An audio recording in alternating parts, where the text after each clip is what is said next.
Good morning, students. Today we start the next topic of tissue, that is permanent tissues colon-chyma. Okay? आपको याद होगा last class में हम लोगों ने परमानेंट प्लांट टिश्यू पढ़ना स्टार्ट किया था। परमानेंट टिश्यू में हम लोगों ने ये देखा था कि इसके दो पार्ट्स होते हैं, सिंपल और कॉम्प्लेक्स।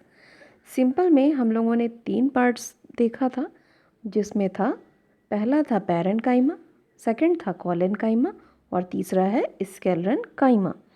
तो लास्ट सेशन में हम लोगों ने पैरेन्काइमा पढ़ लिया है, अब हम लोगों को पढ़ना है कॉलेनकाइमा। ओके, तो सबसे पहले हम लोग कॉलेनकाइमा के फीचर्स पढ़ेंगे, उसकी लोकेशंस के बारे में स्टडी करेंगे and then functions of collenchyma. Okay, तो हम लोग स्टार्ट करते हैं। सबसे पहले हम लोग पढ़ लेते हैं फीचर्स के बारे में कि किस तरह का कॉलेनकाइमा होता है, वो कैसा दिखाई देता है। ठीक है, तो मेनली जो कॉलेनकाइमा होती है ये लिविंग सेल्स होती है।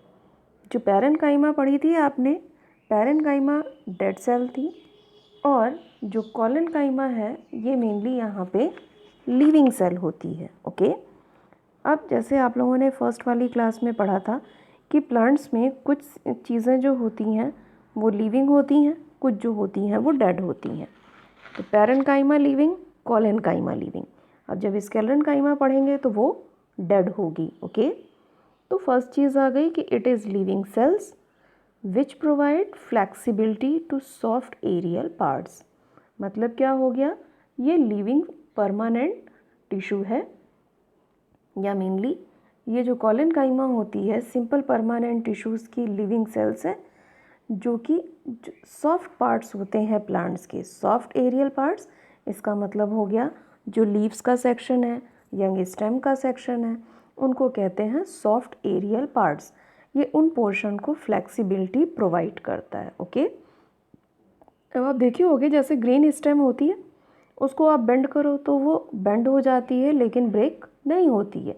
लेकिन अगर वही उस स्टेम पे जब बार्क आ जाती है, बार्क का मतलब जब छाल लग जाती है, तब जब आप उसको मोड़ते हैं तो वो चीज़ें टूट जाती हैं, बेंड नहीं होती हैं। ओके, क्योंकि वहाँ पे कॉलेनकाइमा अपना फंक्शन नहीं कर पाता है।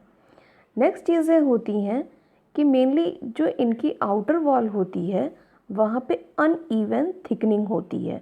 अनइवन थिकनिंग मतलब कुछ जगहों पे मोटा होगा, कुछ जगहों पे पतला होगा। क्यों मोटा और पतला होता है?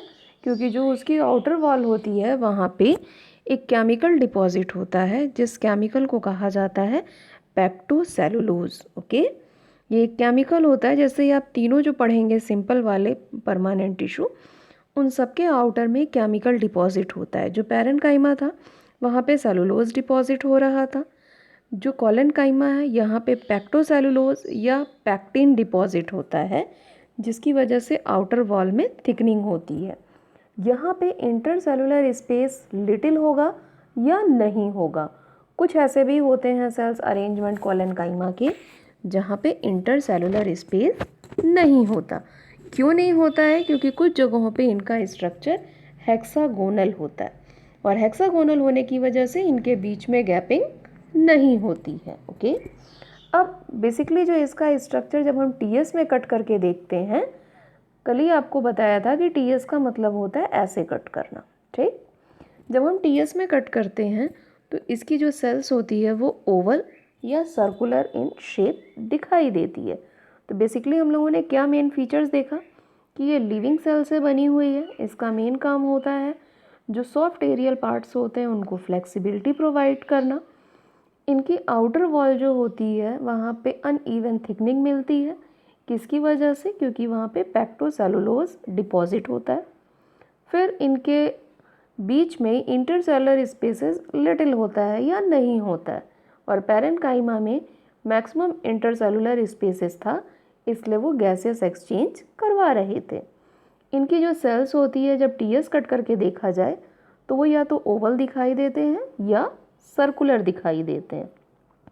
अब हम लोग इनका डायग्राम देख लेते हैं। ये देखो यहाँ पे जो ये थिकनिंग दिखा रहा है येलो कलर में, ये थिकनिंग कॉर्नर किसकी वजह से है? ये हो रही है पैक्टिन की वजह से, जो अभी आपको बताया था, पैक्टिन या पेक्टोसेलुलोज। ओके, अब वहाँ पे जब हम लोगों ने पैरेन्काइमा में पढ़ा था तो वहाँ पे लार्ज वैक्यूल था। यहाँ पे वैक्यूल तो है लेकिन इसकी जो आउटलाइन है वो अनइवन थिकनिंग है, क्योंकि इनके आउटर स्ट्रक्चर कुछ हेक्सागोनल टाइप के होते हैं। ओके, नेक्स्ट चीज़ आती है, ठीक जैसे वहाँ पे साइटोप्लाज्म सेल था, यहाँ पे भी फिल है, और बेसिकली यहाँ पे ये सेल वॉल का स्ट्रक्चर दिख रहा है। क्यों सेल वॉल का स्ट्रक्चर दिख रहा है? क्योंकि ये प्लांट सेल में प्रेजेंट है और प्लांट की आउटर सेल में सेल वॉल प्रेजेंट होती है। तो आपको भी दिख रहा है कि जहाँ पे ये दो सेल अटैच हैं इनकी इंटरसेलुलर स्पेसेस नहीं के बराबर दिख रही हैं। क्यों नहीं के बराबर दिख रही हैं? एक तो इनका स्ट्रक्चर और दूसरा इनकी ये जो थिकनिंग हो जा रही है कॉर्नर पे, इसकी वजह से इनके बीच में गैपिंग नहीं होती है। ओके, अब हम लोग देख लेते हैं इनके लोकेशंस को। जो मेनली कॉलेनकाइमा होते हैं वो ज़्यादातर जो लीफ स्टॉक होती है, लीफ स्टॉक मतलब जो लीफ जहाँ से अटैच होती है, तो लीफ की स्टॉक के पास बिलो द एपिडर्मिस, एपिडर्मिस क्या होता है? प्लांट की कोई भी सेल होगी तो सबसे आउटर में सेल वॉल होगी।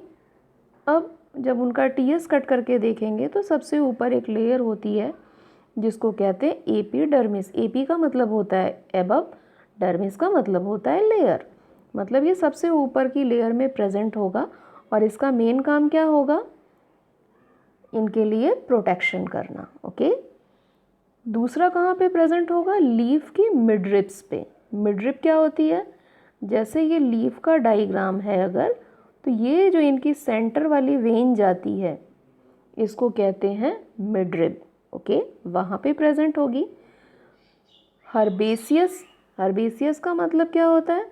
हर्बेसियस का मतलब होता है जो प्लांट्स छोटे होते हैं, जो ट्री में कन्वर्ट नहीं होते हैं, और बेसिकली जो छोटे छोटे एकदम प्लांट्स होते हैं वहाँ पे ये प्रेजेंट होंगे। It totally absent in monocots, monocots में ये एब्सेंट होते हैं। तो मोनोकॉट क्या होता है भाई और डाइकॉट क्या होता है? मोनोकॉट का मतलब अभी आप बस इतने से समझ लीजिए, अभी हम लोग इसको भी डिटेल में पढ़ेंगे जब हम लोग डाइवर्सिटी का चैप्टर पढ़ेंगे। जैसे आपने किसी की भी सीड की आउटर कवरिंग हटाई और अंदर आपको केवल एक ही दिखाई दे तब उसको कहा जाता है मोनोकॉट, और डाइकॉट जब हम लोग आउटर पील हटाएं तो अंदर पे दो सीड्स के स्ट्रक्चर्स दिखाई दें तो उसको कहते हैं डाइकॉट। जैसे मोनोकॉट में एग्जांपल होता है वीट, राइस, मेज़ का। आउटर छिलका हटाते हैं तो अंदर केवल एक ही दाने जैसा दिखता है। ठीक अगर उसी तरह हम पल्सेस में सीड की आउटर कवरिंग जब हटाते हैं, कोई भी दाल होगी, आउटर जब पील हटाते हैं तो अंदर हमको दो पार्ट्स दिखाई देता है, उसको कहा जाता है डाइकॉट। ओके, अब नेक्स्ट चीज़ आती है इनका फंक्शन। ओके, मेनली कॉलेनकाइमा कौन से फंक्शन प्रोवाइड कराते हैं या कौन से फंक्शन परफॉर्म करा रहे हैं? तो सबसे पहले चीज़ आती है स्ट्रेंथ। मेनली जो कॉलेनकाइमा होता है ये लिविंग मैकेनिकल टिश्यू है, क्योंकि स्ट्रेंथ अभी हम लोग एक और पढ़ेंगे जो इस कॉलेनकाइमा प्रोवाइड करती है, लेकिन टोटली वो डेड सेल होती है। ओके, अब नेक्स्ट चीज़ होती है कि ये स्ट्रेंथ प्रोवाइड करा रही है, लिविंग है उसके बावजूद ये स्ट्रेंथ प्रोवाइड कर रही है और as well as flexibility provide कराती है। और फ्लेक्सिबिलिटी कहाँ प्रोवाइड कराती है? ये फ्लेक्सिबिलिटी प्रोवाइड कराती है जो यंगर उनके एरियल पार्ट्स होते हैं, जो स्टेम की सेक्शंस होते हैं वहाँ पे ये प्रेजेंट होता है। ठीक, नेक्स्ट होता है कि ये इनकी ग्रोथ करवा रहा है। ग्रोथ के लिए कैसे? मेनली जो इनकी ऑर्गन्स होती है वहाँ पे इलोंगेशन करवा रहा है। ठीक, इसके बाद नेक्स्ट नंबर आता है स्टोरेज। पैरेन्काइमा ही मेनली रिस्पॉन्सिबल होता है स्टोरेज के लिए, लेकिन ये भी लिविंग टिश्यू हैं इसलिए ये कुछ पोर्शन में फूड को स्टोर करती हैं। ओके, नेक्स्ट होता है फोटोसिंथेसिस। तो मेनली जो कॉलेनकाइमा की सेल्स होती है वो क्लोरोप्लास्ट कंटेन करती है, और क्लोरोप्लास्ट कंटेन करने की वजह से ये फोटोसिंथेसिस भी परफॉर्म कराती है। तो मेन कॉलेनकाइमा का फंक्शन क्या हुआ? स्ट्रेंथ प्रोवाइड कराना, ग्रोथ करवाना, स्टोरेज करना और फोटोसिंथेसिस कराना। Okay, That's all for today. Thank you.